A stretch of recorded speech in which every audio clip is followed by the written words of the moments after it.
Alright, so we're back here in Mississippi working on the JZX81 with the 7M in it. I removed all the stuff from the brake master, clutch master I was trying to keep from leaking, but it didn't exactly work out. I just wiped away a bunch of bubbled up paint, and yeah. So all that's gonna have to be resprayed, cleaned up and resprayed.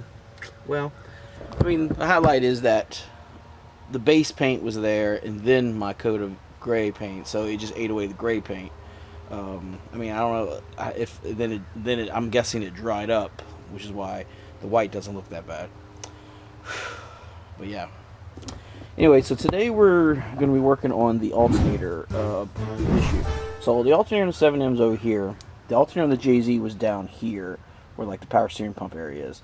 This stuff right here is the wiring for the JZ. So what you have is this 3-prong connector, and you had like a jumper harness that went into here, then went to the JZ alternator.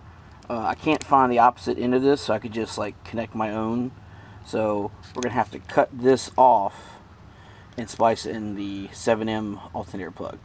This right here is very interesting. This is the lead for the wire that goes from the alternator to the battery. And you see it's almost like a special lead where you unbolt this and you put another ring terminal over it, then stitch it together like this, and then the wire then comes out of here to the battery. Very interesting. Problem is, again, all this is on this side of the engine, we do on this side. And I think it's probably what's making this wiring very thick. Normally the harness would race up right here, like see how it curves, and go up underneath the radiator support to this side and down. But I'm not going to have a radiator support here, and my radiator support will be removable. So, ipso facto, what is that phrase? Ipso facto! This needs to all just get removed anyway. And when it thins it out, this stuff will then fit better between the radiator support, the lower radiator support, and the frame rail. Which I'm hoping that's what's going to happen. But yeah, all this has to be kind of like de-loomed right through here. So that's what I'm going to work on first. Yeah, I'm not going to cut any of this. I'm going to first start with just trying to separate it from this. And hopefully not cut any important stuff.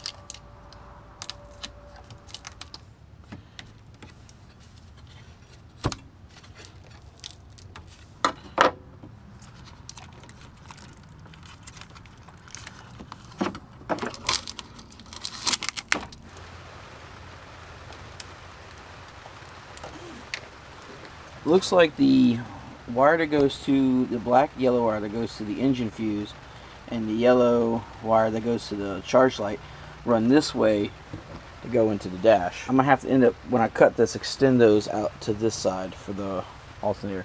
But I'm trying to get this huge plastic elbow thing apart, so then the wiring can kind of come apart, and then I can make my way this way.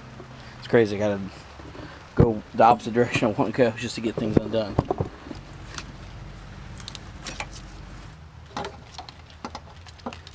together. Alright, that's part of it.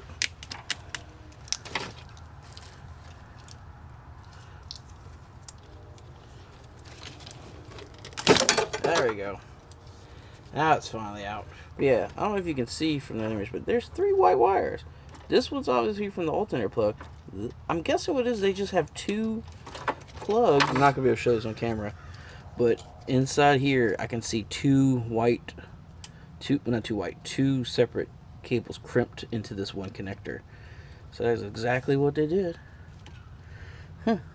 Okay. I guess because they knew that one wire would just be so thick. Damn, boy. Damn, boy, he's thick. Boy, that's a thick-ass boy. I ended up peeling all this tape off after kind of trying to cut it for a while, this plastic shield. But now that I got all this tape off, this thing, look, it has like a thing that lets it unwrap. Look at this. Nice. As you can see, there's the alternator stuff right there poking out. Just gotta get this last little bit. start working my way up here to about, right to about here. Will be good. And it's raining here. Look at that. Rain, rain, rain. Look at that. So fresh and so clean.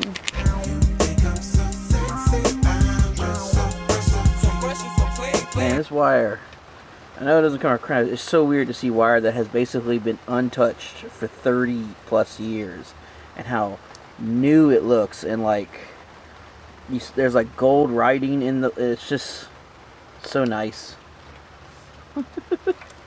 So weird at the same time.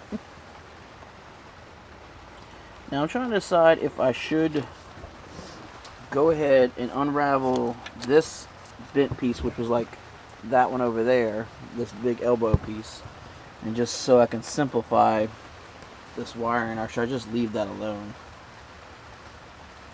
That's what I'm trying to, should I just leave it alone, and simplify the wire, or simplify this stuff that's underneath, going underneath the battery tray, because it does work well to be right here, like this, boom,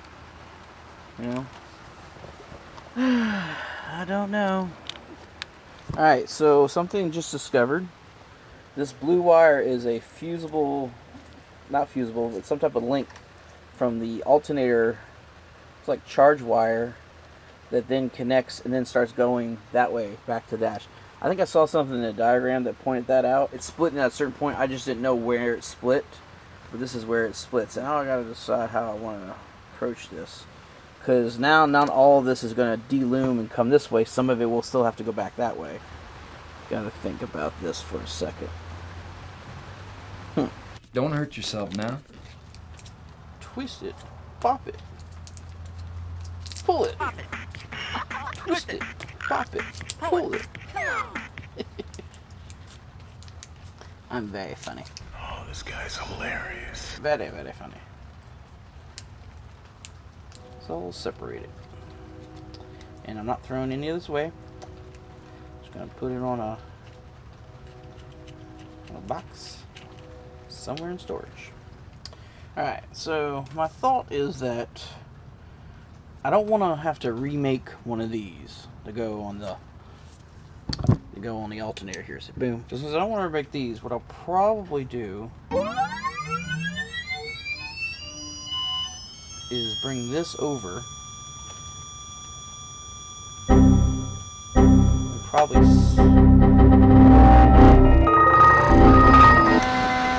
cut here, that part of the wire, cap that.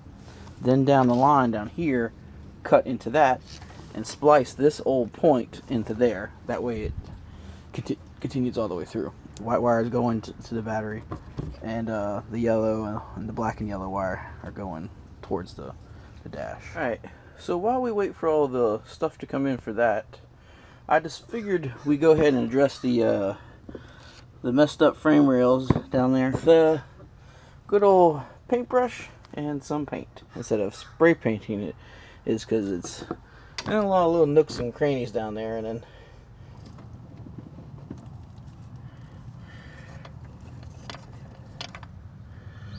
kind of have to glob it on too.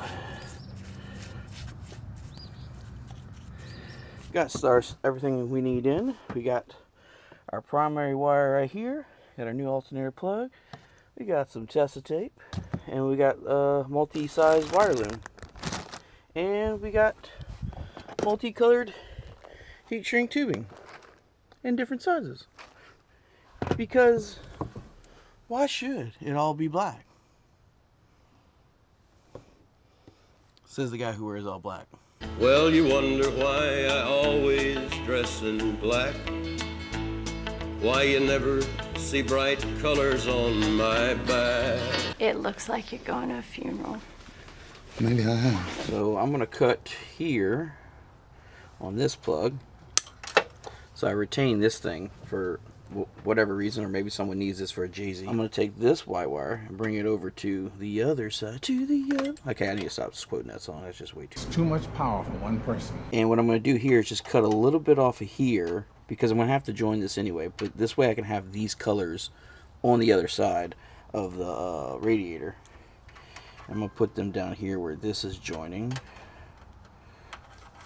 So I have these over here to join with the alternator plug with the white wire, which I might probably going to short this white wire just because it's so long. Yeah, there's all this extra wire. So I kind of need to... Alright, so this wire is 14 gauge wire, which is the same rough thickness as the yellow wire. But the black yellow wire is much thinner. I'm just going to like send it because it's going over a distance of about 2 feet. This is like wrapped all up in itself. And we crimp. And I like just to go over it with Tessa tape. Just because there's little bits of wire, little copper wire and tin wire there. So I just got finished. My battery's almost low, so I'm going to make this quick. Just got finished looming and taping up this guy. It's pretty good. And I just want to point out, this is a factory fused or crimped section here on the alternator wire. This is the alternator charge wire. But yeah, it's just a factory crimp. So like what I'm doing is basically a factory type thing. Just wanted to point that out. Started stripping these big alternator cable wires, and I thought this would be relevant information. So the smaller gauge wire stuff is pure copper, it looks like. But this, when it got up to this size, which looks to be about 4 gauge maybe 6 gauge, it's tin coated copper. Not just pure copper. See how there's copper on the ends? If you slice into the tin covering, it's copper underneath. There's out there in the world, there's copper coated tin. Well, this is tin coated copper, which you can find. But if you ever come across something that says it's not copper clad aluminum, which is CCA, there's tin coated copper, so it'd be like TCC. It exists though, so in case if you're having trouble finding pure copper for something and you see tin coated copper, hey, Toyota at least use it on the big wires. And what I'm saying, it's not on the smaller wires, but Toyota uses it on the big wires, so okay, go at it. Well, I just got all up in it and I forgot to record anything, so I've done all the taping and putting the stuff in the new wire loom and everything. Only thing left is I'm redoing this battery terminal. It was too small for this and it was way loose. Whoops, totally forgot. So I guess you're gonna be here for the last little bit. So I got this kit with all these little things in it. Normal crimpers. And coming after it. It feels pretty snug. Alright, let's see what happens if I can get this heat shrink over it. Smoking's not good for you kids. Say no to drugs. But lighters are good to have around. Not to set things on fire. Don't set things on fire. Not cool. That includes you, Dustin. But yeah, everything is done, put together. This stuff is kind of loose down here, the wiring for the alternator, but until I drop the alternator down so I can have room for a front-facing plenum, or front-facing intake manifold, excuse me. There's nothing down here to get hit, so I'm not worried about it right now. Obviously, all this was once all three of these were tied in together, plus it had some of this wire in it, but now it's much thinner. It looks like I could stack, how this will come across, I could stack these two on top of each other, have room for the radiator here, and then maybe route this one in front. If not, there's also room to route it in front of the radiator. Only problem with this is if something comes underneath here and grabs it. So there is holes right here on either side. You can't really see because the power's here. But I could create a little plate that bolts to here, and like a little triangle plate to kind of keep this wire above dangling, so if anything hit, the plate would get hit, not the wiring. So that's a thought. But yeah, the radiator support still needs to go in. The radiator, the fan. I rerouted the igniter up there. That's where the stock 1JZ igniter was. If anybody's ever curious, that's where it was. It's on that little plate. I looked at pictures, and that's basically what was mounted there, was that plate. So I'm going back to the New Orleans area, and I'm gonna work on the Mark III Supra, picking up the engine for it. Got a bunch of parts here in Brookhaven I gotta bring back home. My friend Tyler's gonna be helping me work on that. But anyway, thanks for watching. If you liked the video, subscribe, like it. I don't really know. Yeah, whatever. See you.